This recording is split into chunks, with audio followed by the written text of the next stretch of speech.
जति राजा आऊ भनेर त्यो युवालाई चाहिँ त्यति अपमान गर्नु पनि उचित हुँदैन। नेपालको त्यो दृश्य पनि त्यस्तो त्यसलाई चाहिँ त्यति म्याक्सिमाइज गर्न जरुरी छैन। युवाहरूको मानसिकता के छ भन्ने कुरा सोभि निर्वाचनबाट तपाईँ हेर्नुभयो भने देशभरिकै कलेजहरूमा क्याम्पसहरूमा के स्थिति भयो। राजाका पक्ष भन्नेहरूको एकजना मान्छे कता हो झुक्किएर आयो रे भन्ने सुन्छु म।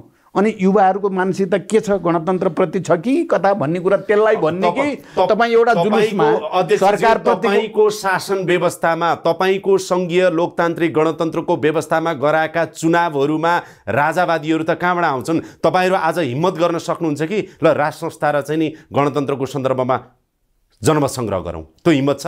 त्यो हिम्मत हामीले गरेकै हो। संविधानमा सबै कुरा खुला राखेको भनेको संविधानमा राप्रपा आफूलाई राजावादी सुन्नुस् तपाईको भाषामा भन्दा राजा यसरी चम्किरहेछन् नचाहिँदो किसिमले संविधान विपरीत गएर गणतन्त्रको भावना विपरीत गएर तपाईले भनिराख्दाखेरि जनमानसमा यो कुरा आइराख्दाखेरि गरौँ न त एकचोटि जनमत संग्रह। ल राजा चाहिने नचाहिने त्यो जनमत संग्रह गर्न सुन्नु छ।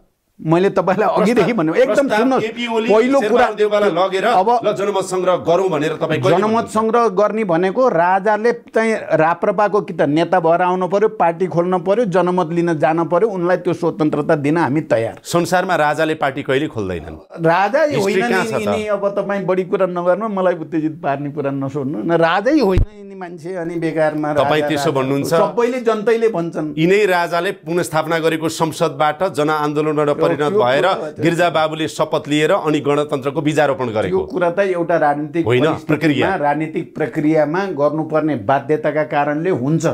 संघीय लोकतान्त्रिक गणतन्त्र नेपाल ल्याउनको लागि नेकपा माओवादी केन्द्र र त्यसका अध्यक्ष प्रचण्ड यदि तपाईहरूले पहल नगरेको भए यहाँसम्मको परिवर्तन सम्भव थिएन। तर भोलि गणतन्त्र जाने अवस्थामा सबभन्दा पीडा सम्भवतः तपाईहरूलाई हुन्छ होला। सबभन्दा पीडा गणतन्त्र जाने कुरा तपाईले पटक पटक भन्नुभएको छ नि, यो नै यथार्थपरक छैन। म तपाईको शब्द लिएर भनेको अध्यक्षज्यू, तपाईको शब्द लिएर के भनेको भने पोलिटिकल कोर्स पार्लियामेन्टबाटै समाधान गर्न ठिक हुन्छ, बाहिरबाट भयो भने जोखिमयुक्त हुन्छ, जे पनि हुन्छ भनेर अघि जे संकेत गर्नुभयो नि। तपाई खुला बोल्छु भन्दा भन्दै नि बेला बेलामा कूटनीतिक कुराहरुबाटै बोल्नुहुन्छ, संकेत गर्नुहुन्छ। त्यही खतरा देखेको मैले खाली के हो भने लोकतान्त्रिक तरिकाले नै समस्याको समाधान होस् भन्ने हो। सडकबाट अहिले नेपालमा त्यो परिस्थिति होइन त भन्न खोजेकै हो। कुनै घटना जे संकेत गर्नुभयो हिजो चाहिँ गणतन्त्र ल्याउने समयमा पनि 7 राजनीतिक दलहरूले जुन रूपमा चाहिँ नारा जुलुस गर्थे 35, 40, 200, 500 जना मान्छे हुन्थे। पछि माओवादी मिसियो, एउटा मुभमेन्ट क्रिएट भयो 19 दिन। त्यस कारणले तिनकुनेको घटनालाई, बल्खुको हिजोको प्रदर्शनलाई, राजावादीको समर्थनलाई यसलाई कमजोर आँक्नु त भएन। उनीहरूको छ।